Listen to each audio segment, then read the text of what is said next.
මුස්ලිම් මිනිහා කවදාවත් අල් කුරානෙට බණින්නේ නැහැ. කතෝලික මිනිහා කවදාවත් බයිබලයට දොස් කියන්නේ නැහැ, විවේචනය කරන්නේ නැහැ. සිංහල බෞද්ධයෝ සමහර භික්ෂුන් වහන්සේලා පවා අපේ හාමුදුරනේ හරිම සෝචනීයයි කියන්නේ. සමහර භික්ෂුන් වහන්සේලා පවා ඉන්නවා ත්‍රිපිටකයේ වැරදි කියන අය. සියාතින් තමන්ගේ ගෙලමෙරික ගන්න මිනිස්සු.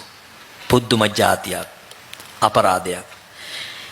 මම කියන්නේ අඩුම ගානේ ත්‍රිපිටකය අටුවා ටීකා සහිතව කියවලා මේක වැරදි කියන්න පුළුවන් කෙනෙක් ඉන්නවා නම් වැරදි කියන්නේ.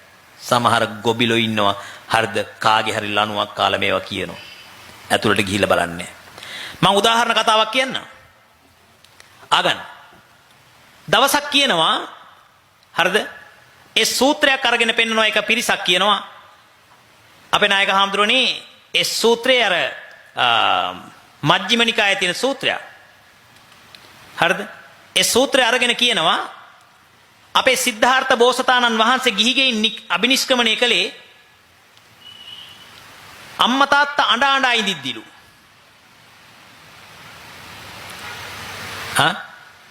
ඊට පස්සේ කාටවත් නොකිය හොර රහස නෙමෙයිලු. ඊට පස්සේ කියන තරුණ කාලෙමලු ගියේ. ලාබාල කාලේ කියන්නේ අවුරුදු 29 නේ ලාබාල කාලෙලු ගියේ. මොකක්ද සූත්‍රය? අරිය පරේෂණ සූත්‍රය. මම එදා කුරුණෑගල තව දේශනාවකදී කළා. මතකනේ? ඔව්. අරිය පරේෂණ සූත්‍රය. හැබැයි එතන කියන්නේ මොකද්ද? ඒ කතාව අපේ හාමුදුරනේ මේ මිනිසුන්ට තේරුම් ගන්න බැරිකම. ඒකේ කියනවා මොකද්ද? මම ජීවිතේ පළවෙනි වයසේ කළු කෙස් තියෙද්දි හරි ළමා කාලෙදි ගියා කියලා කියන්නේ. හරිද? එතකොට අකාම කාණං මාතා පිතුන්නම් අම්මගේ තාත්තගේ අකමැත්තෙන් අස්සු මුකාණං කඳුළු වගුරද්දි රුන්දන්තාන වැළපෙද්දි ගියාලු. මේ කියන එකේ තේරුම ගන්න බැරිකම අහගන්න. දැන් මං ඕක සරලව කියලා දෙන්නම්. අද කාලේ මිනිස්සෙගේ ආයුෂ කීයද? අවුරුදු 60යි. එදා කාලේ බුදුහාමුදුරු ජීවත් වෙන කාලේ පරමායුෂය කීයද? 120යි. 120 4ට බෙදන්න. 120 4ට බෙදන්න 30යි. අද 64ට බෙදන්න 15යි.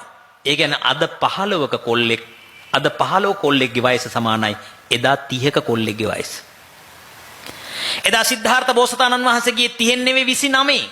ඒ කියන්නේ අද බැලුවොත් 15 වෙන්නේ නෙවෙයි 14. 14 කියන්නේ 9 වසරේනේ.